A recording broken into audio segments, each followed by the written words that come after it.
This is Steve Stauning with another Steve Stauning short and sweet video training lesson. Today's lesson, 8 short and sweet lessons on how to handle an angry customer.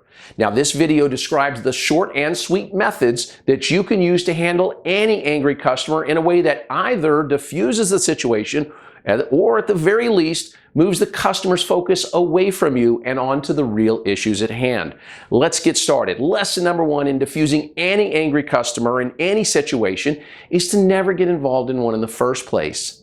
See, too often organizations are misguided when it comes to providing great customer service. They wrongly believe that great customer service comes with making angry customers happy. That's not the case. That's called reactive customer service. And reactive customer service, no matter how good or how thorough, can never be considered great customer service. See, great customer service only comes from never making the customer angry in the first place. See, great customer service encompasses not only being proactive when a situation arises, but ensuring that your systems, your rules, your processes, that they're all designed to avoid making any customer unhappy with you. Okay, so that was lesson number 1, but today's short and sweet video lesson isn't about building systems to keep your customers from ever getting angry in the first place. It's all about how you, as a frontline employee or an entry-level manager, can turn angry customers into happy campers, or at the very least, redirect their venom toward the real issues at hand. So, lesson number 2. This is important. The customer is not always right, but they are always the customer. See, as such, they pay your salary. So remember FMF. I love to remember FMF whenever I'm talking to an angry customer, and that's simply this: feed my family. See, that's my goal. If I'm in your position, that's my goal, FMF. All of your actions should support your desire to stay employed and to feed your family.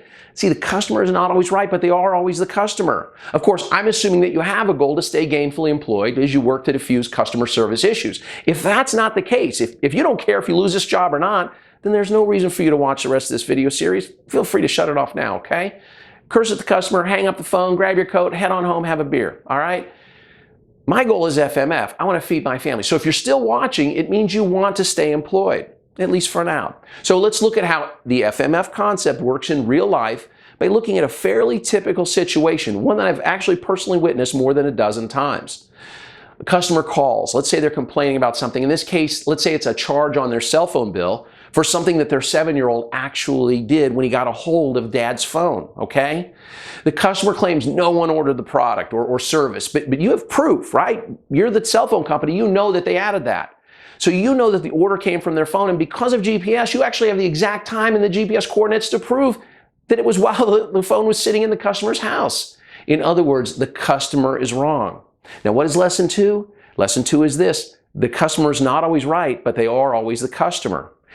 He's not only wrong, he's angry, and that's how he started the call. So, should you tell him he's wrong? Will that serve your purpose?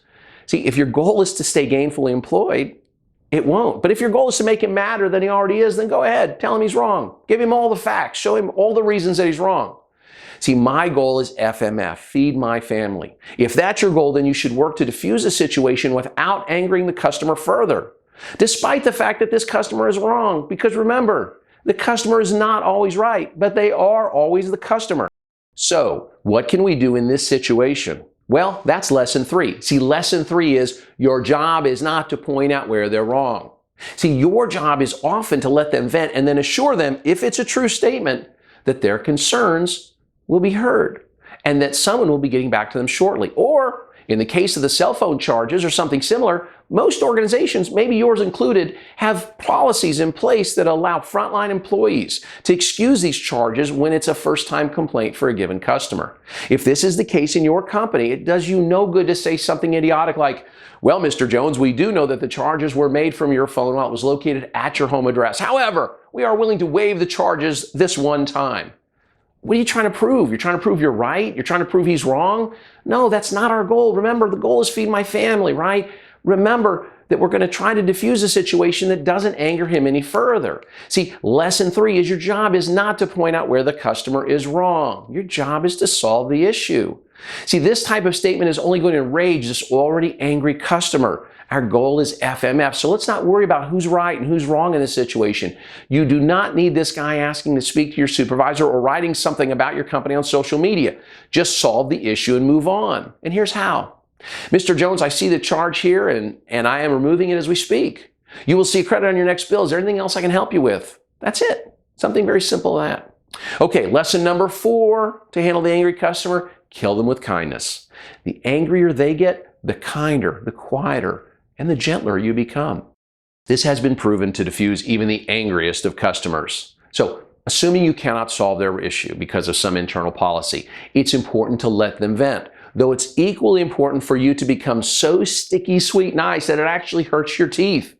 The madder they get, the nicer you get. The louder they get, the quieter you become. The more they talk, the less you talk. Eventually, the craziest of crazed customers is going to calm down and give you a chance to help them. All right, lesson number 5. No matter what they say or do, the only person who can make you feel small is you. Don't let the entitled idiots with poor manners change who you are by bringing you to their level. Rise above. You're better than that. Every successful leader I know held an entry-level position at some point in their life. What helped them succeed was often the desire to do more, to become more. However, they never looked at what they were currently doing as meaningless or trivial. They knew that they'd be something bigger later, and so they took it in stride. You serve a purpose at your company, one that's so important that you are placed in front of your company's customers. Whether this means you're speaking with them on the phone or in person, you are most often the one who makes the very first impression for your company. The angry customer has a problem, and you want to solve it, right? However, the abusive customer, the one who enjoys making others feel small, has an even bigger problem. His problem is he is a jerk who can only feel important when he sees everyone else as unimportant. This is his issue, not yours. He's the one who needs professional help, not you. No one can make you feel small unless you let them. Realize this, anyone who tries to belittle you, who threatens you with idiotic statements like, "Do you know who I am?" or "I can have your job," or "You're just a damn secretary," that's someone who's highly insecure. Don't let them drag you down beneath them, right? Okay, Steve, so how do I do this? You acknowledge to yourself that only insecure people act this way. You acknowledge that this abusive customer has issues that require professional help, and you feel sorry for them. You pity their insecurities, and you hope for their sake and the sake of their loved ones that they get better. You just don't let them pull you down to their level. See, doesn't it feel better already to know how small they really are? All right, lesson number 6, and I love this one. Make it a game. See, I call this Steve's Angry Game, and you can call it that too. Thank you very much. Instead of trying to calm down an angry customer, which can backfire often, you should try to see how long they can stay mad. See, the way the game works is this. You award yourself 1 point for every 30 seconds they stay mad. Also, you're going to want to see if you can get them to curse more than any other guest has ever cursed at you. Give yourself 1 point for every curse word you hear, and then compare your results to your fellow receptionists or customer service agents. So you can have a weekly prize where the group of you that answer angry customer calls can give a prize to the agent who scored the most points on a single call. Something small like everybody else pitches in to buy his or her lunch on Friday. Of course, the key to Steve's Angry Game is to be gentle and kind and to never turn into the idiot on the other end of the phone. If you do, you're disqualified from the game. Why make it a game? Because some people are going to vent, and that leaves you with just a few choices. 1, you can hang up on them, right? Which in some cases could get you fired. 2, you can try to calm them down. But I've already said this often backfires, right? Let them talk, let them vent. Let's make it a game. 3, you can choose not to listen to them, okay? The problem is that makes you ill-equipped to answer any real questions they might have. Or number 4, you can listen to them without getting angry by having a little fun and making it a game.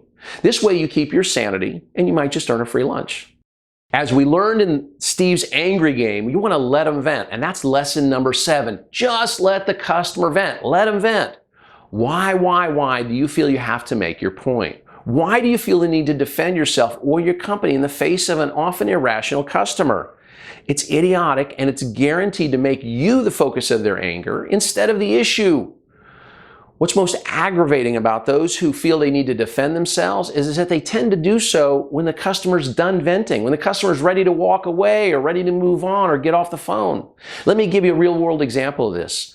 My wife and I were trying to get a table at 10:40 in the morning at a casual restaurant in Las Vegas on the Strip. Now, most of Vegas is open 24/7, so we really didn't think about the fact that we were trying to grab lunch before 11 a.m. So we walked up to the hostess at this casual restaurant and we asked for a table for 2. She smiled and said, "That's going to be about 20 minutes. I kind of looked around confused, my face sort of contorted and my brow furrowed because I was puzzled. See, I could see into the restaurant and realized that half of the tables were empty. I said, "There's quite a few tables open. Why can't we just take one of those?"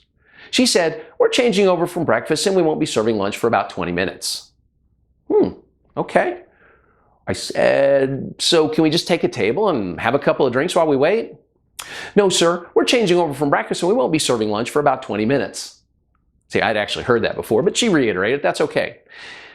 Now, if you've ever been to the Las Vegas Strip, you probably understand that this restaurant was within walking distance of about 100 other similar restaurants. So we sort of gave one final confused look and we were about to turn to go somewhere else. And I just said, "Hey, that's weird, but okay, I guess we'll just eat at one of your dozens of competitors." I was done. I was walking away. And that's when it happened. That's when this hostess felt like she just had to have the last word. She felt like it was important that she be heard. She couldn't just let us walk away. So she says, "It's not my policy, it's the restaurant's." I couldn't believe my ears. We were walking away. She would never have to see us again. I would have completely forgot about this situation. I wouldn't even be able to tell you, but she just had to have the last word. She could have spent the next 20 minutes just turning people away, as she probably does every single day from 10:30 to 11.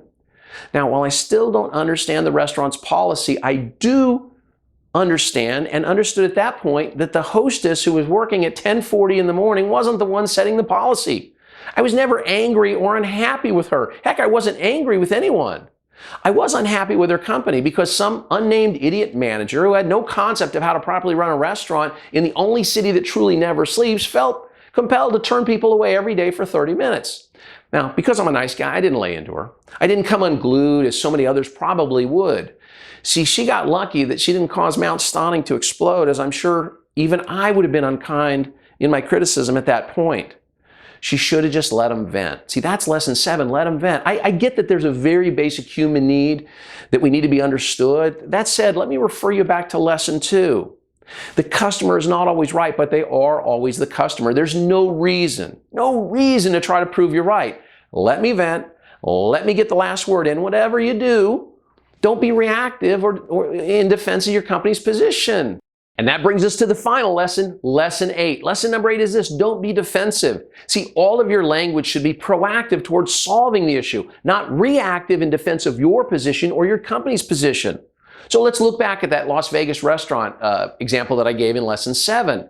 See, she could have merely let me have the last word and it would have been over. Instead, the hostess felt the need to defend herself, right? It's not my policy, it's the company's.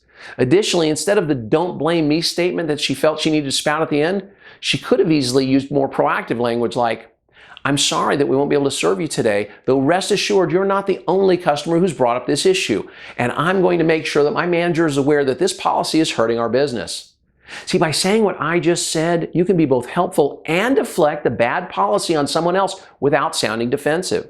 See, I get it. Being defensive is easy. You don't have to try to be defensive even. It comes naturally for us humans to be defensive.